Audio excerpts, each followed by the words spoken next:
Good Friday morning, guys. My name is Jerry Miller. Thank you kindly for joining us on Real Talk with Keith Smith. It's great to connect with you guys through the I Love CVille Network on a show that is presented by the who's who of real estate in Charlottesville, Albemarle County, and Central Virginia.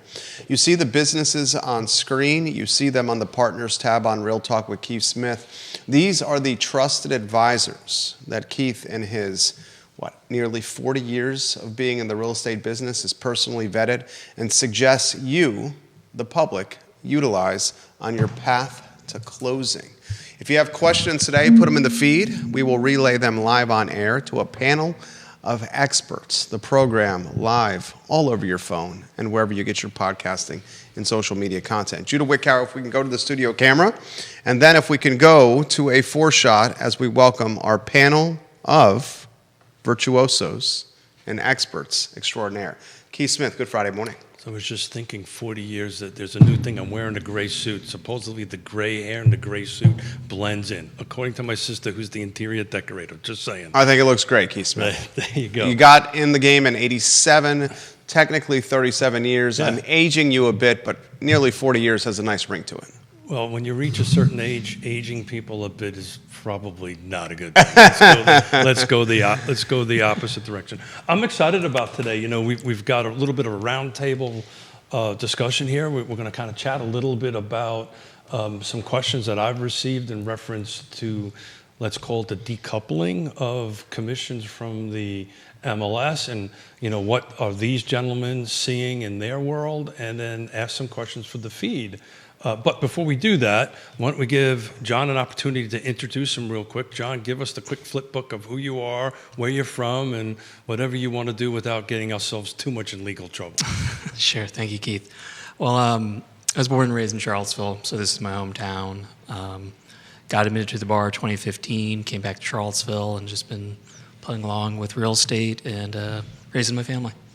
So do you do things other than real estate, right? I've done, I'd say, business incorporation, business purchases, landlord-tenant, wills and trusts. You did a trust for a very difficult client, right? Only Smith? the most difficult. Only the most difficult. You just recently knocked a trust out for Yonna and I, so thank you very much. So you do commercial as far as leases go? Yes, sir. Okay. You do a lot of real estate closings? Yes. Bread and butter, primarily just commercial, residential, every day. Fantastic. Do you enjoy your job? No comment, but yes, I do. Talk to us about what a day-to-day looks like for you. Increasingly, it's just on the phone, putting out fires, trying to figure out a way to get past an impasse, or if there's a title defect, just trying to research it, figure out if there's a way to kick it out, or I won't call it like an alternative, but just find some type of deal or agreement about how to handle something. So, you know, I would say when it started, it was 80% technical, 20% on the phone, and now it's switched to really just 80% on the phone, talking about the technical and how to bypass it. Why is that, John? Well, because I would say now it's really who's on the other side, knowing the parties, knowing the realtors, knowing the attorneys or the settlement agents, and being able to pick them up and say, look, I'm not going to try to sneak something past you. I guess the best way I could say is there's some trust between the parties, and that helps. That eases a lot of tension because you can say, all right, well, attorney on the other side, I know them, we'll work it out. And we do. Before we get into some questions, and Jay, I'd love you to jump in on this, transactions seem to be becoming more difficult, right? Your 80-20 rule got reversed. How we met, and I'll leave the specifics out of it, but we met with helping a client that the daughter, let me get this straight, I apologize. The sister was divorcing the brother. This was a crazy deal. The sister was married to the brother. That's super crazy. Well, it's West Virginia. I'm sorry. But she was suing her brother to possession of the house. And that was I will tell you, of nearly 40 years of doing this, that was probably the most difficult transaction we did. And thank you for walking us through that. But Jay, are deals getting harder to do now? I think some of the deals have gotten harder to do because people have been forced to stretch. when you're really trying to stretch the guidelines and stretch the qualifying, stuff like that, you don't leave much room for error. And the mortgage guidelines are really a minefield of little things that could trip you up at any time if you aren't careful and you don't know them. But there's always something that's outside the norm. But I find that if people were trying to really stretch the absolute limit of their qualifying, then you're asking for some trouble perhaps and some difficulty. Because if something doesn't happen, like I'm hourly pay and then I didn't have PTO, so I took a week off of work, that changes your income. And now maybe you don't qualify if you were walking that tightrope from a qualifying perspective. At some point, I'm sure Jerry's going to ask you where interest rates are going, but maybe I think we'll everyone wants to we'll know save that. for Everyone wants to know what the Fed's going to do in the September meeting. Everyone wants to know where rates are going to go after the election. I think we all find it a bit curious that we're going to have a rate cut right before the election, but this is not a politics show. Very curious to see if Q1, Q2, if the rates are going to get into the fives, all those questions. But before we do, I want to throw this to Jay. It's a very open-ended question. How do you characterize the market today? Balanced, healthy, seller one-sided, buyer one-sided. How do you characterize it? I think it's coming into balance a little bit more. We're coming out of a really strong seller's market. But I'm starting to see where there are some price decreases. That may be partly due to people thinking the market is what it's not. Mm-hmm. So they're overestimating the value of their homes. But I think it's all going to come down to the way the inventory comes in. If the inventory increases, the rates come down. I think it's going to remain a slight seller's market for a while. Let me just throw that prediction out there. But it is getting a little more balanced. I have some people who are negotiating closing costs. They're negotiating. They're getting home inspections done, which for a while wasn't even something you could put into a contract. I've had properties go under contract that have a home sale contingency, which is something you wouldn't even dare try a year or two ago. So yes, I think it's working back into balance a little bit, but I think we've got a ways to go. It's going to be a slight seller's market for a little while just because of inventory. Neil Williamson, the president of the Free Enterprise Forum, watching the program, TV station down the street, watching the program as we speak. John, I'm going to throw the same question to you as I give props to Jason Howard watching the program, Kevin Sullivan, good Friday morning to you, Alex Erpy, Gary Palmer, the broker watching the program, Lonnie Murray, Andre Xavier, Lisa Lawrence, Brittany Gray. You got the who's who of real estate watching the program. I'm seeing agents from Keller Williams, from Nest, from Real Estate 3, from Long and Foster, and investors like Tripp Stewart, Seth Liskey watching the program as we speak. Same question for you. How do you characterize the market today? How's your deal flow? Well, it's a little skewed for me because during COVID, it was just volume, volume, volume. Well, now it may not be the same direct volume, but virtually every other deal feels complicated. So it's, whereas it was pure volume before, I'm just making it up in terms of getting complicated deals out the door. At least from my mind, it hasn't changed that much for me, but the client experience, I think it's a little stressed because it does seem like they have to fight to find the right home, or they've done multiple deals that have broken through, but it takes a little, I don't want to say work to get to the table, but they are working things out like closing costs, like Jay is. They're trying to be creative, and just what's left on the market for right now in terms of inventory. So this is when the pros show up, right? This is this kind of market. When a little bit later in the show, when we could bring Woody on, I'm going to take a deeper dive into the market because I believe certain micro markets that buyer needle is starting to go towards buyer, and we'll share some Altos research that I belong to kind of break down a couple of zip codes on what was going on there. But because I know you got to jump and you've got to do some closings. I do want to ask this one question, and I'm going to paraphrase because I've been asked a couple of different versions of this. So this is on this decoupling question, right? So for those who may be watching that may not up to speed on decoupling, what has happened now is the MLS precludes from putting in how much the buyer broker compensation is of anything. It's always been negotiable, right? We won't rehash the whole lawsuit. at this point. But there was a couple specific questions, and it revolves around this one premise, that if I have a buyer-broker agreement that, say, is 2%, which is making up numbers for the sake of a talk show, that is 2%, but the seller is paying 3%, there's a 1% differential. Let's say the contract has in it that it's a 3% buyer-broker. What happens with that 1%? Am I, as a buyer-broker, to me, it's coming to the buyer-broker, can I give that 1% as a seller credit from the real estate, from the buyer-broker, to help them pay closing costs? So in, a $500,000 deal, it'd be $5,000 or whatever the math turns out. Can I do that legally? Can I do that from a loan perspective? If so, what does that look like? And how do I navigate that without any of us going to jail? Mm-hmm. I think since I mentioned jail, we'll start with the legal. Of course. Everyone looked at me really quickly. Well, to start, there's no case law, there's no statute, there's no regulation I can think of that would stop or prohibit that. So to give the cop-out attorney answer, it depends. In my mind, where my we mind say goes. Maybe yes, maybe no, yes. No. I appreciate his position. Let him go here. I'm very curious of this.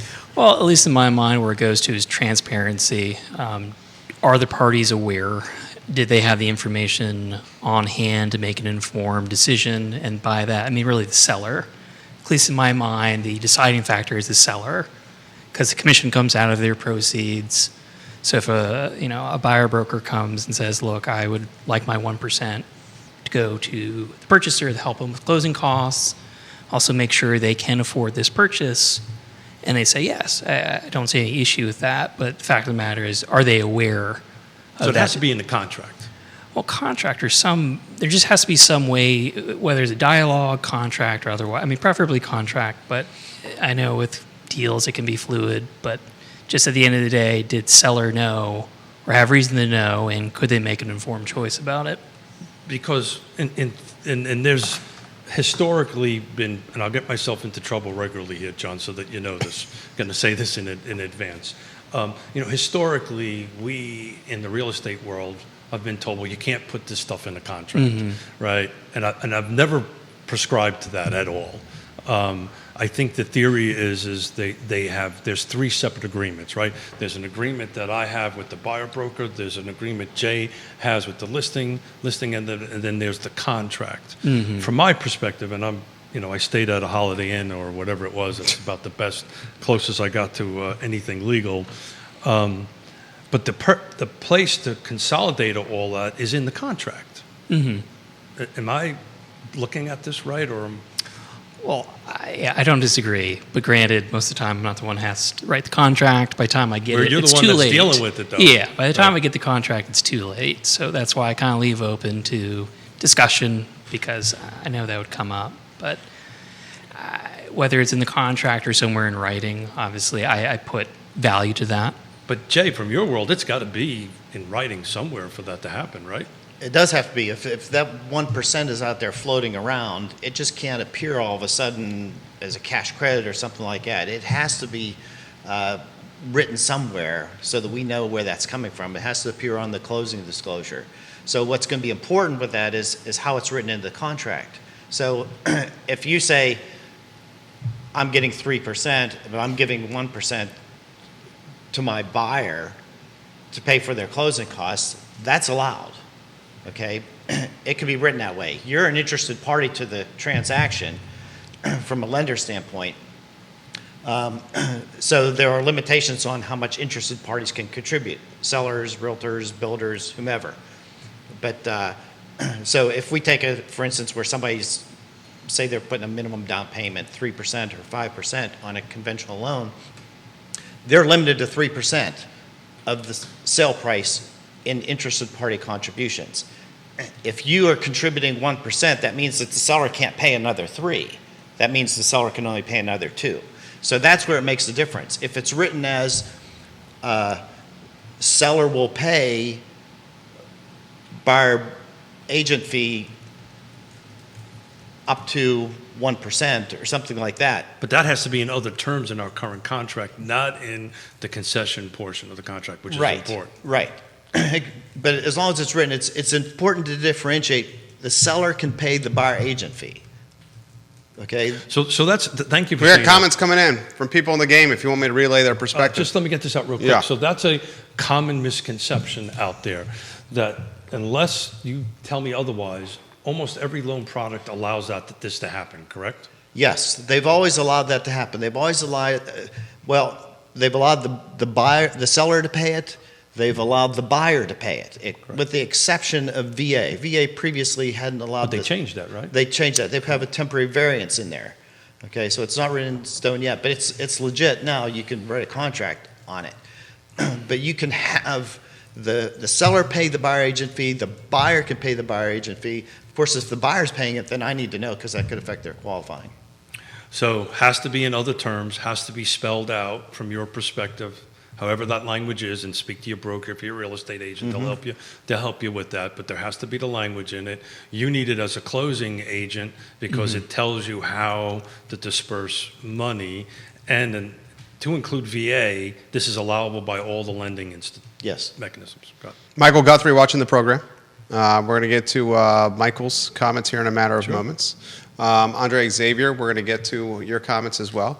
He says, Keith, you cannot take more than you negotiated on your exclusive right to represent agreement. Thank you, Michael, for doing that, because that's my follow-up question to that. So thank you. We're going to jump into that in a minute. He also says some folks say we will see a 5 in front of the interest rate before the end of 2024. Then he gives Jay Domenic some props on the program. And he says, in regards to the topic the panel's talking about, you would ask the seller to pay your 2% and then have the buyer in the contract ask for the other 1% for closing costs. Well, to Michael's comment, this is the slippery slope, right? So the buyer-broker agreement, I can't get paid any more than what I've agreed to on that. So I'm not looking to get paid anymore. I'm looking for that money to be dispersed to my buyer as a concession to help them with closing.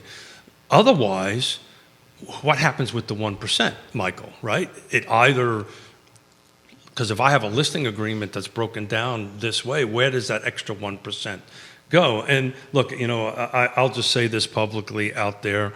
The documents that VA realtors created, I think, made this more confusing than less confusing. If I was the seller, I'd want to keep the 1%. It depends on what your listing agreement says. Well, if you're Depends on what your listing agreement if you have a listing agreement with seller's representation, right?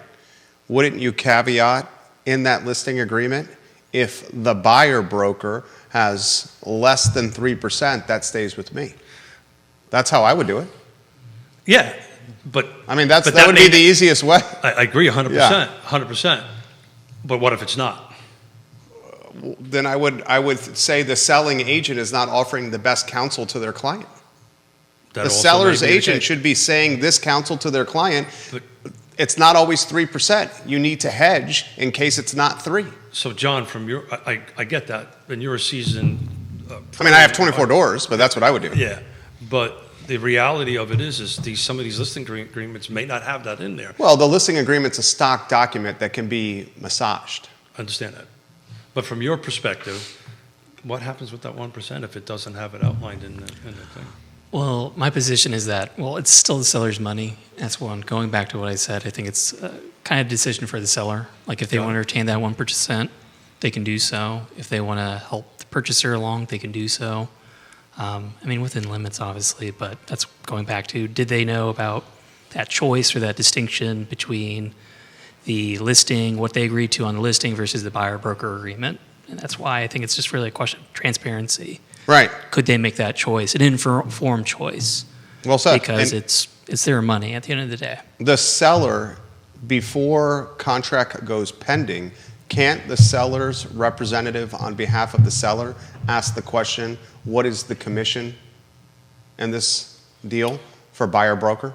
Well, that's how this, if I understand the question correctly, that's how this is kind of moving forward, right? We're going to have a couple listings happen.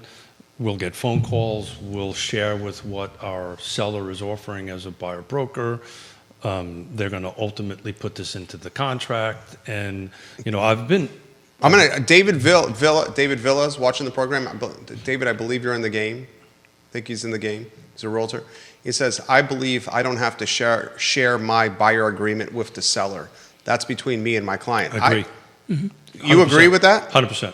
100%. So you don't think the seller has a right to say what's the commission that is being allocated to the representative that's looking at buying my house? They can ask any question they want, but they are not party to that particular contract. That's the reason the statement I made earlier. The seller's going to find out anyway. The statement I made earlier is the contract of purchase is where these things come together. Jay Domenic, you want to jump in on this? I see the wheels turning over there, Jay Domenic. Well, I've had umpteen conversations about this, and I have my own opinions on it, stuff like that. But I think the key is going to be how that listing agreement is written. Yeah. So, and this doesn't affect me at all, except how it affects the borrower. But in my mind, I'm thinking, if I get a listing agreement and it says, okay, you agree to pay me as a listing agent 6%, for instance. And we will offer up to 3% towards a buyer broker to pay their fee. Then what happens when the 2% comes in I've got a buyer broker fee and it's only 2%? There's that 1% floating around there. In my mind, and folks, this could be a lot of money. 1% on $1 million transaction. We're talking 10 grand here. Right. What's the median purchase price in the city of Charlottesville? The median house is over. I'm going to give you. What's the median over 5 bills now, right? We'll talk about this a little bit later, but for up to the first 8 months of this year is 480. Is the 480 in Charlottesville. Yeah. So we're talking. No. That's the full car. That's the full car. We're talking 5K here. yeah, we're not talking about insignificant amounts of money. Right. But I'm thinking like, you know, if I was listing a property as a listing agent, I might have that conversation with to say, hey, we're going to offer up to 3%. If somebody comes in with 2, then this will happen. And to your point, Jerry, then that should be spelled out In the contract. in your listing listing agreement agreement. first. The So, listing agreement, I and then if 2% comes in, if you don't spell that out, then in my mind, you've listed the house for 6% with agreement to pay up to 3% towards a buyer agent fee. If that 3% becomes 2%, there's nothing saying that now 4% doesn't go to the listing agent. Because when we sold our house, we used the fabulous team of Keith and Yonna Smith to sell our house in Glenmore. And when we sold our house, all our documents were very. it was clear. very buttoned up. Very clear. It was very clear. Yeah. So back to what John said, and John, we didn't have this conversation, and it's interesting because you teamed into it.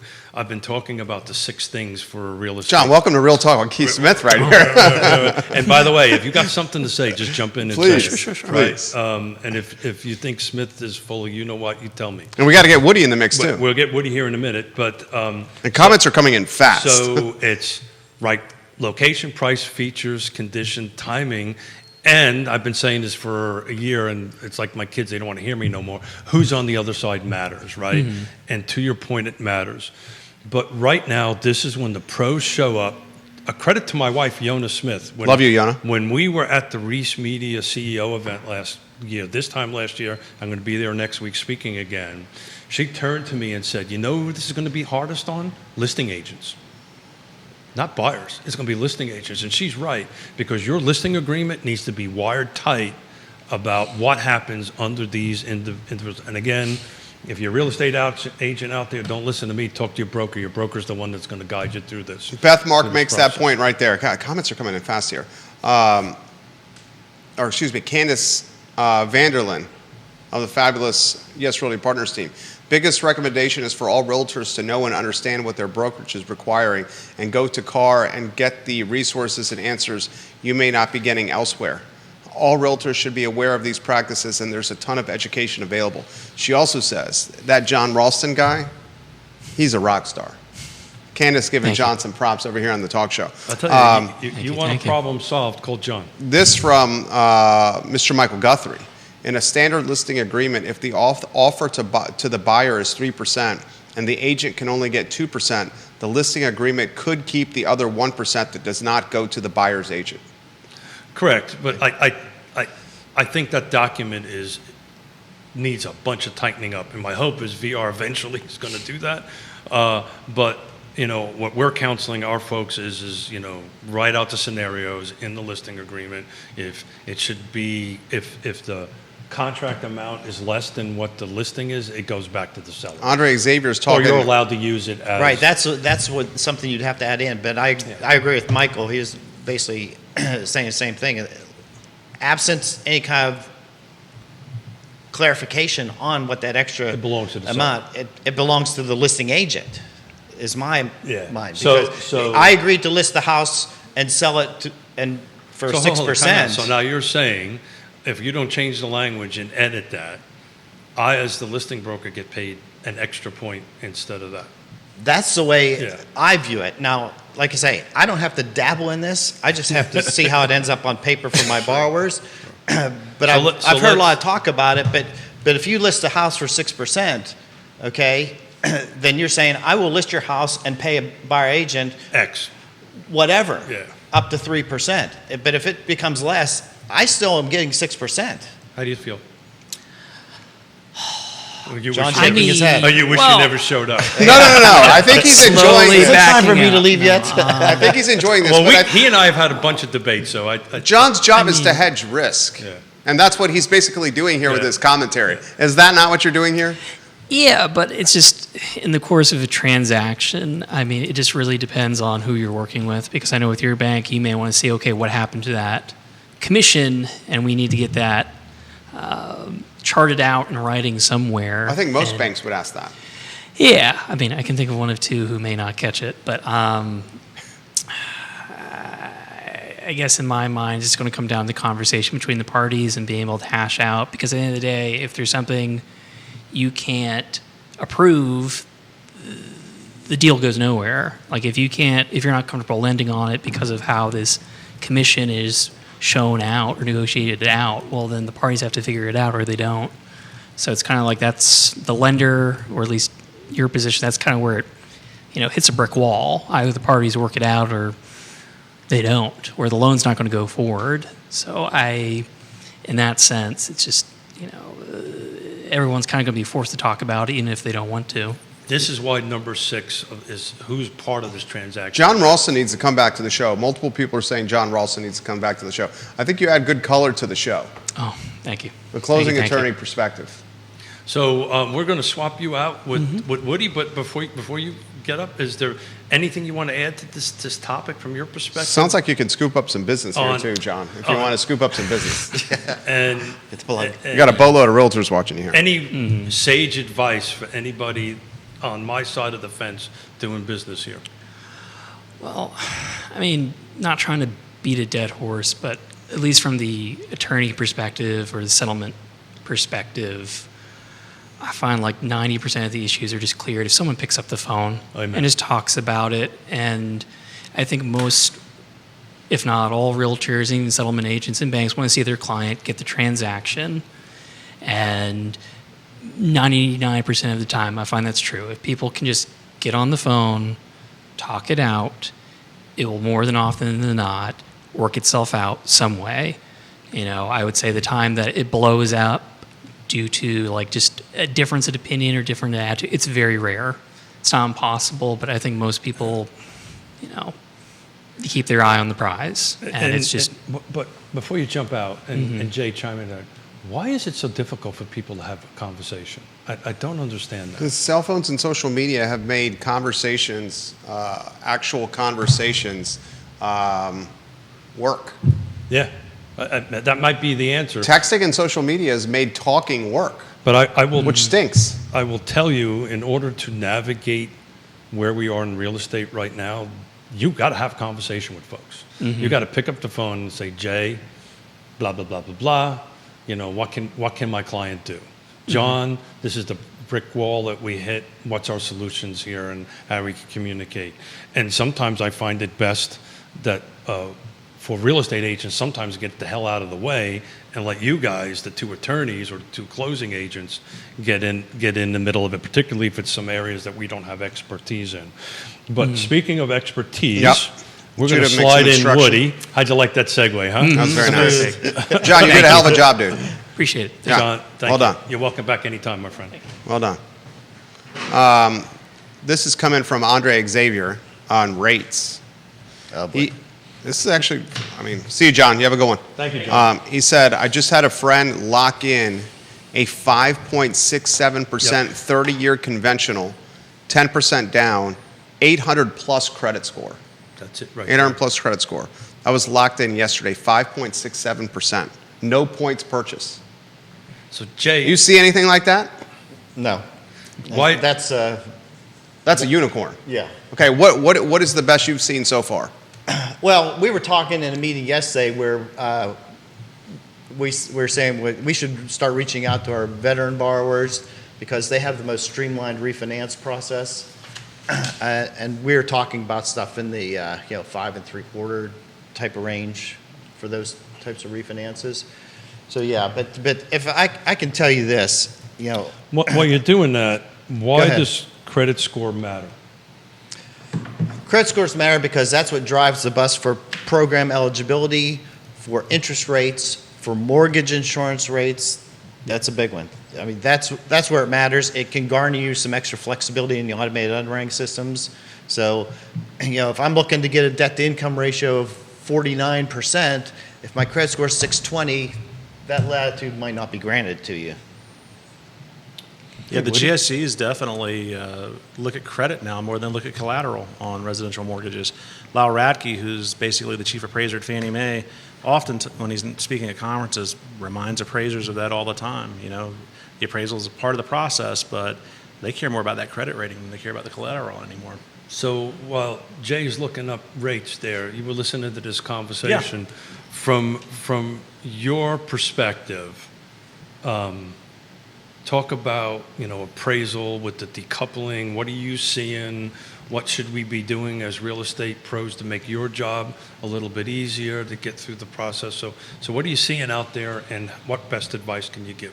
Best practice and best advice can you give? We've only got a few minutes here. I guess the first place to start is that I sit on the car board, and because of this, I'm speaking on my own behalf. I'm not speaking on behalf of the car board. So I don't want anyone to misunderstand what I'm saying. But from an appraisal point of view, it's super important that the message and the education get out there to the agents, that they understand that concessions and commissions are two completely different things.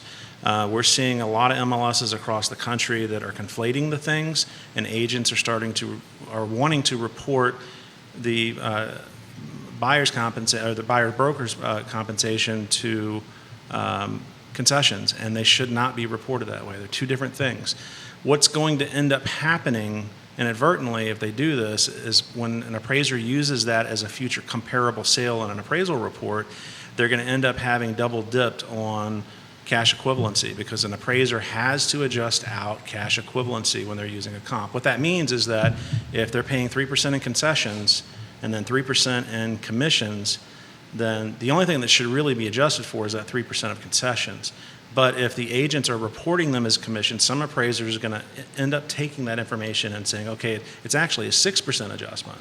So where it ends up, when we were talking earlier, where it ends up in the contract is important, correct? Absolutely. So there's a provision in the new contract about concessions. Concessions need to be there, by the way. If you use the current form, you've got to scratch out a few things because it talks about MLS, but talk to your broker about that.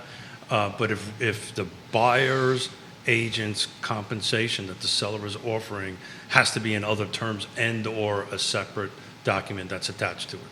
Yeah, it would be great if we could be transparent on that issue and have it listed out and itemized. But if it's done that way, then only thing you're looking at is the concession, not the commission. Yeah, so, and the other thing is a lot of the MLSs are taking the concession field out of the MLS. And the problem with that is that now we have to call all of the agents and get that information. And that makes a heavy burden on the agents and But a if heavy it's in burden the on the contract appraisers. and you see the contract, it's there. Well, the other appraisers that will use that in the future as a comparable sale don't have access to that. So it would be nice if there would be some way for the MLSs to come to some type of decision where they can continue to report the concessions. But a lot of them are saying, we're not going to do it because agents are going to report the commissions as concessions, and we don't want that tracked on the MLS anymore. It's a messy situation. This is a mess. I've read the settlement. That is never going to happen. That's not going to happen. Your colleague in the appraisal game, I believe, is it John Copulus? Yeah, John Koblish, yeah. Yeah. He says, this is supposed to be done for the consumer, right? So now a great lister and a great buyer's agent can potentially get 7 or 8% between them. What's going on here? I don't necessarily think that's the case, but under the scenario that we were talking about earlier, that if in the listing agreement it is not specified what would happen with any residual, right, then I think it's been agreed to. It goes to the listing agent if the language isn't changed in the contract. The transactions you and I have done was very clear where it went. It was all clear, but I mean, to add a little bit of flavor to that, I mean, it could conceivably, the listing agent, if done a certain way, could actually end up with a little more. Right, and I think that's what he's pointing at. Yeah. Mr. Michael Guthrie, think of it this way. If the seller agrees to pay a listing broker a certain compensation and someone comes unrepresented, unless changed in writing, the listing agent is entitled to the entire compensation noted in the listing agreement. Correct, except I'll push back a little bit, the new listing agreement does have an unrepresented portion of it, which speaks to that, how that process works. And some agents are charging more for unrepresented buyers because it's more work. More work. It's more work, sure. It's more work. Jay, Domenic, the wheels are turning over there. Where you want to go? You were looking something up. Well, I was just going to get some stuff with the discussion about interest rates. So, I track mortgage markets throughout the day, and the one site that I track does polling daily, and they've got the average interest rate at 6 3/8. Okay, which falls in line with the Freddie Mac. So just under 6.5. Right. Okay. So, and that falls in line with the... What's your credit score got to be on that? I'm sorry? What's your credit score got to be on that? That's an average. Got it. So Okay. 6 something. Yes. Something like that. But the same thing goes for Freddie Mac, which has it close to 6 3/8 too. They publish an average Got it. interest rate. So that's really what people should be thinking of. I tell people all the time, it's like, look, I'm going to do a lot of work for you. If you want to find the absolute lowest rate in the world, then get on the internet and do it, and maybe it'll work out for you. But you're not going to get my representation. You're not going to get my name on a pre-approval letter. Well, and some places won't even take an internet pre-approval letter. A lot of places. We will very much so encourage our sellers to reconsider an offer if it's from an internet provider, because to the point that... Because they're giving pre-approval letters out like Halloween candy. To John's point... Oh, sure. To John's point, right, usually where deals go sideways is on your side of the house, right, on your two sides of the house, right, which is the appraisal. I'm innocent. I didn't do anything. Woody Fincham, I knew you were going to do that. Woody gets rolled into my side of the house. Woody, come on, roll The me, lender's Woody, roll me, appraiser. Woody. I know. But it's usually the lending side, right? It's usually, right, it usually falls apart somewhere at that point. It could fall apart at home inspection, Sure. and HOA, and a bunch of different other things that we bring, that work through a transaction. But generally, it's usually the banking side of it. So we're about a month in. What are you seeing on the appraisals? How are they going for you? Things have stayed relatively the same. I mean, it hasn't made a big difference in our world. I've been on a couple webinars talking about, what we were just speaking about with the commissions and concessions stuff, because, that's the big thing, is we're trying to get that education out there. Because that's the one thing that agent education doesn't do a good job of. They don't understand commissions and concessions. So I'm not going to stop. We'll stop beating that dead horse. But on the appraisal side, we're really not seeing a whole lot of change. We are calling agents more now to confirm things, so it's taking us a little longer in that process, because unfortunately agents don't see a lot of value in spending their time talking to appraisers. And it makes it very busy for us. But otherwise, we are moving into a more stable market in some of our market areas. That's the biggest change, but that has nothing to do with So talk about that for a second, because I want to get into that in a little bit. I think some markets are shifting dangerously close to a buyer's market. Yeah, I mean, when you get out into the fringe markets, especially, our main market being Charlottesville and Albemarle County, and then once you get out into the more rural areas, there are definitely some spots out there where we're starting to see more of a stable, the days on market's becoming longer. We're seeing price adjustments more often. I think the hyper listed super high price is probably going to be behind us sooner than later. But we're not seeing prices decrease. I think we're seeing. You're saying peak purchase price is behind us? I think the Is that what you said? a lot of agents, and we do a lot of pre-listing work for agents, particularly on complex properties, that they have a hard time pricing. And they're not trying to price them to the moon anymore. They're trying to make it more realistic because, we still have historically speaking, we have a relatively short days on market still. And the worst thing you can do with a piece of property right now is to price it in such a way that it's stale because no one will. I've had situations where we're hired in after it's been on the market for 90 days, and they're trying to figure out what's going on, and it's priced too high. We're coming back and telling them that, the data just doesn't support where you're at, and the optimism's working against them because it's too strong of an optimism. It's okay to price high. You don't want to price it uber high, though, because then folks are just like, you know what, I'm not even going to bother with it. So this is when pros show up. Pros matter, right? Pricing it right. Properties are increasing globally, are increasing in value, just not at this double-digit scenario. Appreciation is still occurring, for sure. So that's important, right? So when you start seeing listings be price reduced, that means they probably didn't go in at the right price, right? For the location. Generally speaking, yeah. But we're not going back. But that's always the case. Well, it's always the case. Sellers, it's been my experience for the decades. Sellers don't adapt to the market conditions as quickly as buyers. There you go. Yeah. There you go. So what are you seeing out there, Jay? Are you seeing up tempo, back tempo? What are you seeing from your world? Well, like I say, I agree with Woody. Location. City of Charlottesville or Crozet is going to be different than somebody trying to buy a house, in Louisa or Buckingham. But I am seeing, like I say, some price reductions. I'm having clients still struggling to win deals just because the prices are still high, and I've got some first-time home buyers that just aren't in that range yet, and some of the properties that, a first-time home buyer looking for a house for $250,000 is really struggling to find something. That's a thing of the past now.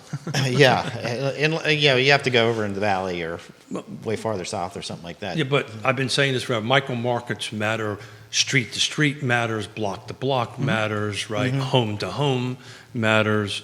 But Judah, if you don't mind putting slide number 1. So I belong to Altos Research. That and NAR are like the two kings in the data business. But what this is the 22901 zip code. So basically 22901 and 22902 are split by 250. One goes west towards the mountain, one goes east. So if you take a look at that, so they have their own little matrix that they use from 0 to 100. 22901 is squarely in what they call a strong seller's market. But take a look at 22902. So that is east of 250. That's slide number 2, Judah. That's east of Long Street or 250 that kind of splits Charlottesville in half, working its way towards Lake Monticello and so forth and so on. That needle is dangerously close to a buyer's market. So those two zip codes, though they're in the Charlottesville, Albemarle area, are performing a little bit differently. I'm really curious to see what's going to happen, and I want to highlight a couple of folks giving Woody Fincham some props. I'm very curious to see what happens after we get through this election and into the first quarter and second quarter of next year, where the expectation is that rates are going to drop even more. And as rates drop, buyers have more buying power because the whole process becomes more affordable. I'm curious to see what effect that has on the buyer-seller pendulum. Because I think you'll have more buyers than inventory available. Sandra Hard, giving Woody props. Lane Dupchin. Just call him Lane. Lane watching the program. Scott Harris watching the program. So we can David track, Massey. We can now, because we made the commitment to join Altos, and we can track this on a day-to-day, hour-to-hour, week-to-week, month-to-month, and we'll keep a track of that. But this buyer's market, and it's going to be very micro market located, is not going to be your parents, it's not going to be your grandparents, it's not going to be a buyer market, in my opinion, that we've ever seen before, because inventory, even though interest rates are going to drop, are going to stay flat. Yes. Inventory is going to stay flat. Because it's going to be hard to give up that 2.5 or 3%, even at 5.5, if we get to 5.5 in Q2 next year. And NAR, God love them, they're great at statistics, maybe not other things. Folks are staying. Sorry, Woody. Folks are staying in their homes for 10 plus years, right? So, and oh, by the way, it takes an act of Congress to get a development approved and built anywhere around here or in the country as a whole. So it's really weird. You're going to see inventory low, buyer pool remain high, but it's going to go to almost section by section and home by home and street by street. And if you're not adapting to the current price point of where the market is in that particular micro market, that home can turn into a buyer scenario instead of a seller scenario. What do you think, Woody? Am I all full of you know what? In general, or Yeah, on this in topic? general. No, I don't disagree with what you're saying. I love you too, Woody. Feelings mutual, man. Feelings Yeah, mutual. I love you. I don't disagree with anything you're saying. I mean, when you're in the urban ring or the suburban rings, one street's difference can make a huge difference in the market. Once you get out into Louisa and Buckingham and places like that, those areas get much bigger. But those areas are definitely performing slower and more stable than we've seen them in a long time. So I plugged in our zip code into Altos 22963. So that's Lake Monticello, Palmyra, that kind of area. It's right smack at about 50. So it's in the strong sellers market on that end of it. So there's certain individual markets that's just going to be performing well from a seller's perspective. Well, the lake's always been strong. I mean, even when we were in the bad times back in 08 and 09 and 10, there was still a lot of activity out there.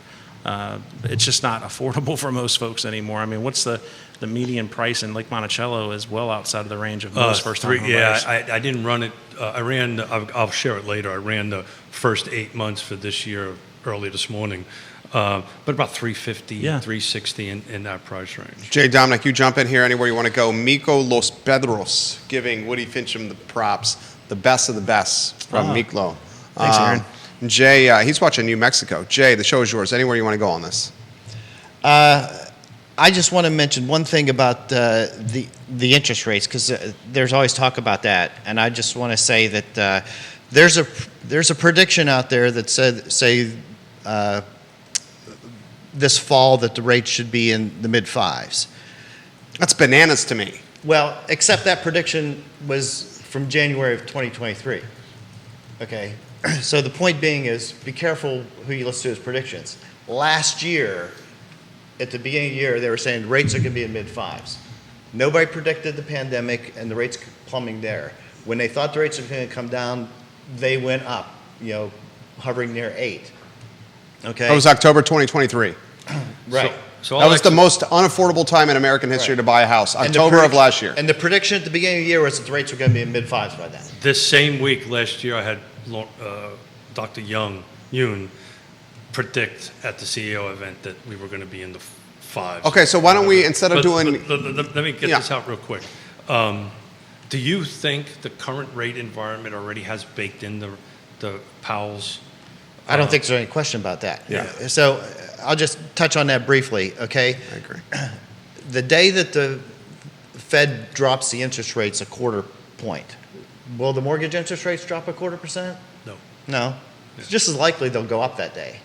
Maybe slightly more likely they go up that day. Because the Fed doesn't control the mortgage interest rates. The Fed controls the shortest of the shortest term interest rates. The Fed controls what interest rates banks charge each other for overnight lending. Okay? What drives the interest rates are the pricing on mortgage-backed securities. Which is Okay? And that's a whole different market. It is. Yeah. So when you see a report that came out that says, okay, unemployment is down, producer price index is up, these are inflationary things, the market reacts to it. And the inverse is true as well. So when the Fed is talking about cutting interest rates, the same mechanism that causes the Fed to think we want to cut interest rates is the same thing, lack of inflation, that drives the mortgage interest rates lower. Okay, well explained, very well explained. After this election and we get into the first and second quarter of next year, what is your hunch? You've been in this game for how long? I'm right on Keith's timeline. Since almost 1987, 37 years. Okay, 37 years he's been doing this. Right. So this guy's a pro's pro here. Next year, first 30, call it 90 days of next year. That's not that far of a prediction from now. Where do you think we're going to be? I think in the spring of next year, if I was going to bet my money at the blackjack table here, I would say that I would be thinking the rates are going to be conventional rates. When I'm talking about these average rates, not the anomalies out there, but I think we'll be in the upper fives. Yeah, that's what I think too. Yeah. Then you're right. We got to be right then. Yeah. If you No. I So think. let's look at this thing from a historical data. So I'm looking at from Freddie Mac, mortgage rate decreased lending up to 8 out of the last 11 presidential elections. 1980 went up 2%. I remember that. 84 down 1%. 88 down 0.16, stayed kind of flat. 92 went up 0.16. 96 went down 0.63. 2000 down 0.40. 2004 0.33 down. 08 0.3 down. 12 0.20 down. 16 went up 0.3, and 20 went down 0.25. So historically, after elections, interest rates typically drop. So you're going to see that happen. And to your point, that's got nothing to do with the Fed. That this is just the way the mortgage-backed securities. The conspiracy theorist in me is a bit. Fed's lowering interest rates Yeah. to help a certain Administration. Yeah. Here's my take on it. Yeah. I don't think the Fed really gives a crap. Okay. Let's go down that. Well, they're not Everything they've done or talked about has Been based on data. based on data. Yeah. I think it's purely data driven. Now, I'm sure they have their own political leanings, but I've not seen anything. If the Fed wanted X candidate to win, they would have, and they thought Done it already. They would have done it already, They would have done it. Okay. But the timing is curious from a perception standpoint. but not from a data standpoint. Fair. That's fair. That's a great counterpoint. I'll throw this to you. If your prediction is right, and I trust you. You've been in this 40. If your prediction is right, and we're in a high fives or mid fives rate environment on conventional, not the anomaly stuff, by spring of next year, what does that do to market dynamics in Central Virginia? All I care about is Central Virginia. I think Keith is right that more buyers will come into play. I've got buyers that have dropped off the charts because of the interest rate increases. I do think that when the rates get into the upper fives, that some of these people that are sitting at the 3.5 or something like that and thinking, well, we'd like to sell, but we're not going to sell and try to find a house at 7. I think some of those people are going to bite the bullet. I agree. I think there is going to be some more market. I don't think it's going to be a flood. 80%, whatever it's way north of 50% of sellers are doing it for life changes, right? Divorces, marriages, getting old, right? Right. That kind of thing. Jump in here, Woody. What do you think? I'm just wowed by 1987. I was still playing with G.I. Joes in 1987. Well, so were we, but that's a different thing altogether. Hold it. I'm not supposed to be doing Domenic, that now. that was epic funny. I don't think that it's playing going with to do barbers, but- buyers any favors for the rates to drop because competition's still fierce, and I don't believe it's going to be any less fierce in the spring unless a major economic happening. So let occurs. me try the question a different way. Let's assume magically end of the first quarter at 5.5, just to pick a number, right? Do you think we're going back to the insanity of 2001 with this crazy offers, or has the buyers gotten smarter, right, and will be make intelligent decisions about what they're doing, not just buying something to buy something? Does that make sense? It's hard to call because you guys are talking about the Fed, and the Fed, I love Jay's I'm talking about mortgage rates going down.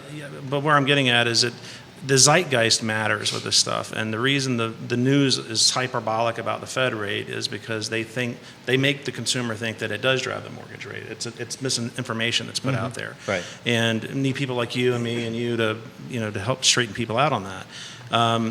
If the zeitgeist at whatever time, and you're going back to your conspiracy theory here, I mean, whatever's going on politically at the time too matters. So whatever hyperbole gets out there, and the media picks up and carries, it will matter a lot. So trying to guess what a buyer is going to want to do in the spring is really difficult to say because it's really going to matter how the winds are blowing at that point. So, Judah, if you can put up slide number 3 and leave it up there for a little while. So to that point, so I've been tracking since 2016 the total number of sales and median sales price, right? So this is the full car footprint. It's all product types, new construction, condos, attached, detached. We are now at 2,054 transactions. These are closed transactions from January 1 up until literally this morning. We are roughly 400, a little over 400 transactions below where we were in 2016. So we are producing or selling less homes than we were in 2016. But take a look at that 480. I didn't do the percentage difference between 275 and 480, but it's probably north of 80%, I would imagine. Or This is awfully close. great data. Pretty close to 80%. So sales volumes are dropping, right? In other words, the number of actual transactions. I think you're going to, and we predicted this last month, the month before that. I still think you're going to see that number decrease through the balance of this year. Units sold. Units sold. Yeah, Right? I agree with you. But you're also going to see buyers have a little bit more control in the market, right? Which is weird. That doesn't kind of equate, right? So if I got more buyers and less units on the market, you would think that the sellers would have a little bit more control, but you're starting to see this out in the field. That's why this needle is changing on Altos, that, you know, some buyers are starting to assert control over the process. I think that's going to increase. Jamie Turner has a question for the panel.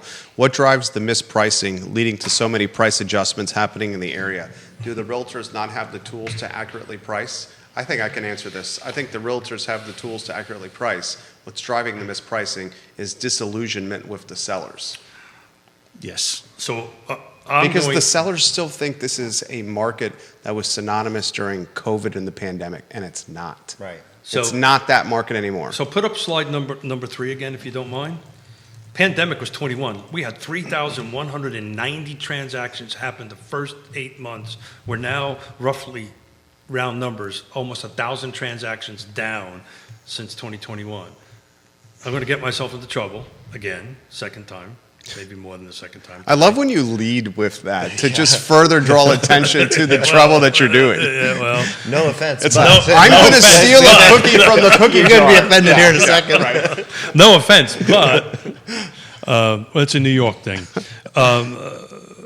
You know, when you have these volume of sales at this much and you have 1,000+ agents in the marketplace, getting the listing is king, and they'll just take listings to take listings, right? And not sit down and say, okay. It's just terrible business. It's bad business. Yeah, I don't disagree with you. It's going to cause some problems for some folks in that realm, because if you overpromise and underdeliver, you're not going to remain a popular professional. And the listing agent is going out of pocket anywhere from $500 to $1,500 photography and videography alone. It could be more than that, depending on the listing. Plus their time. Not only is it bad business, it's actually costing them money. Yeah.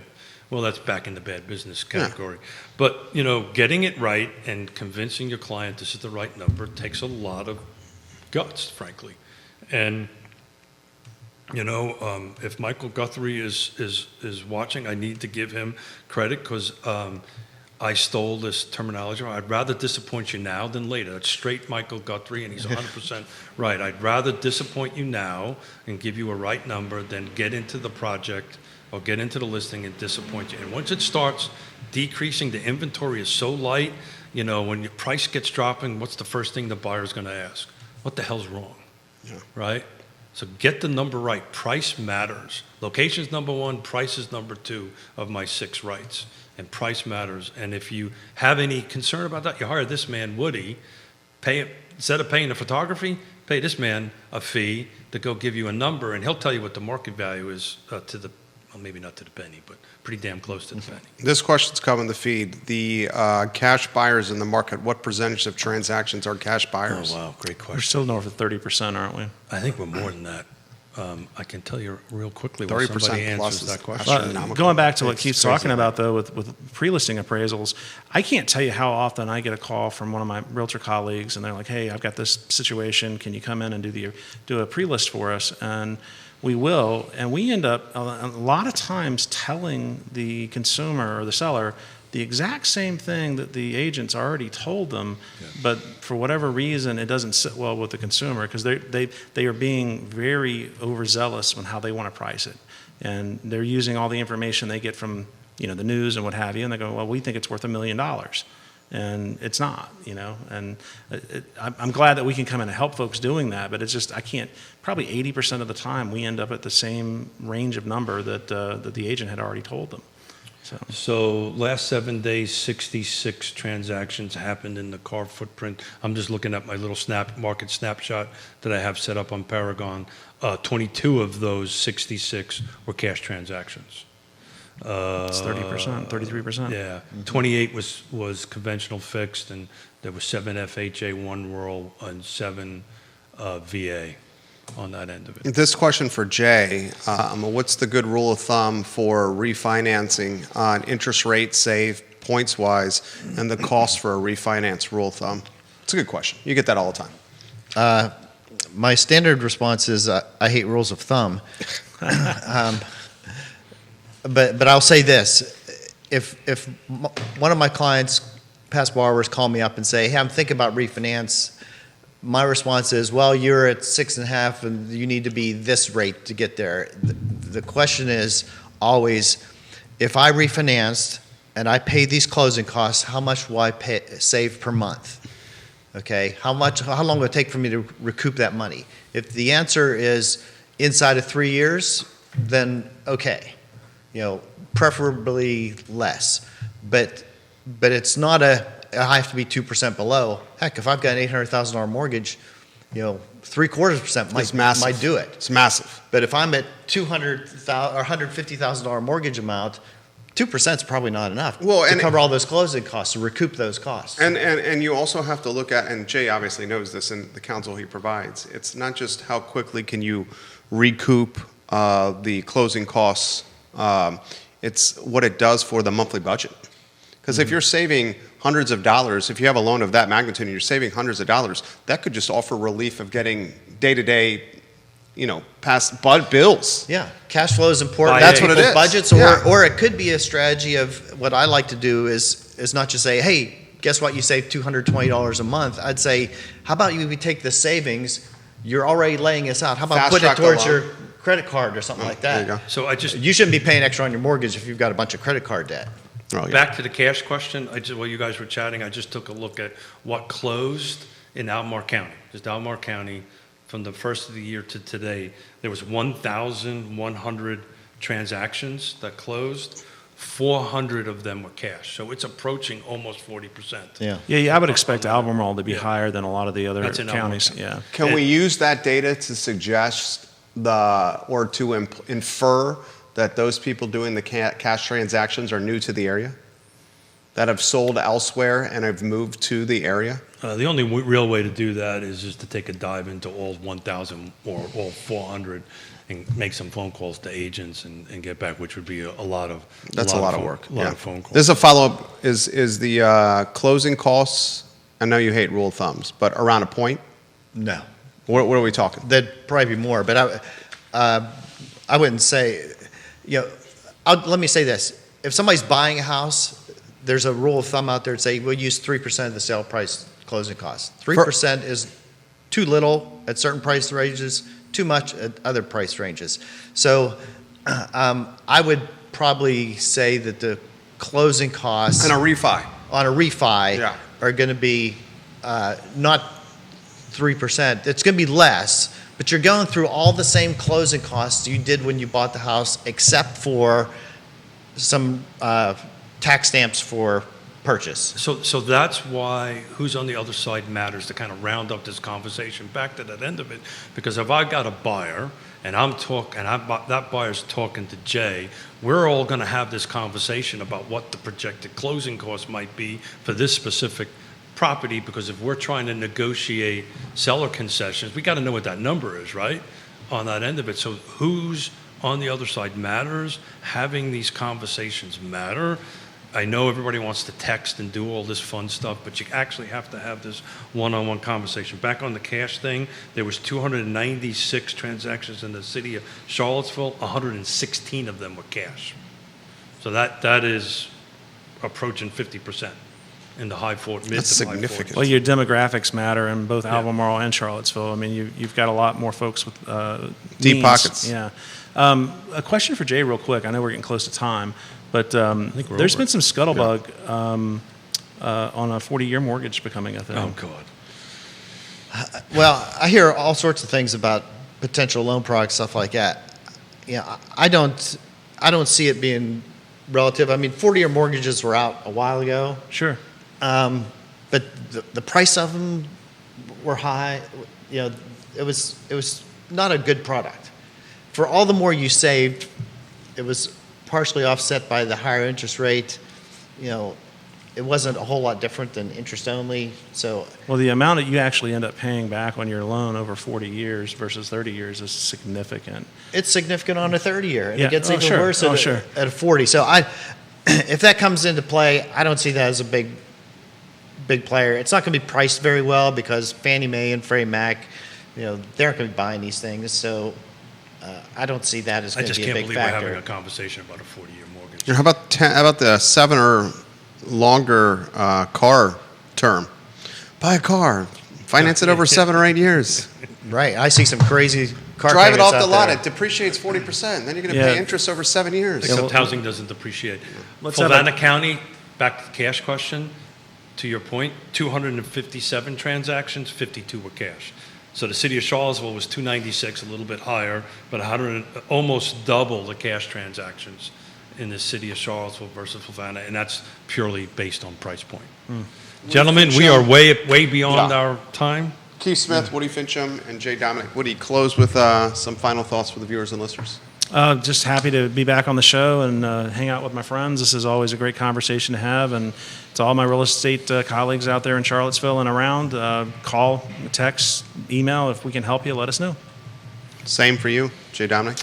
Some closing thoughts. Yeah, you can, if you want to have a conversation, have questions, need help with something, you know, you can Google me, Jay Domenic, Towne Mortgage. Easy enough to find. I'm all over the internet. But I'm happy to help out anybody, whether it turns into a loan or not. So I can speak from personal experience, just help navigate a good project. So thank you for your help on that, Jay, getting us Thank across you. the finish line. Keith Smith, Woody Fincham, Jay Domenic. Real Talk with Keith Smith online, realtalkwithkeithsmith.com.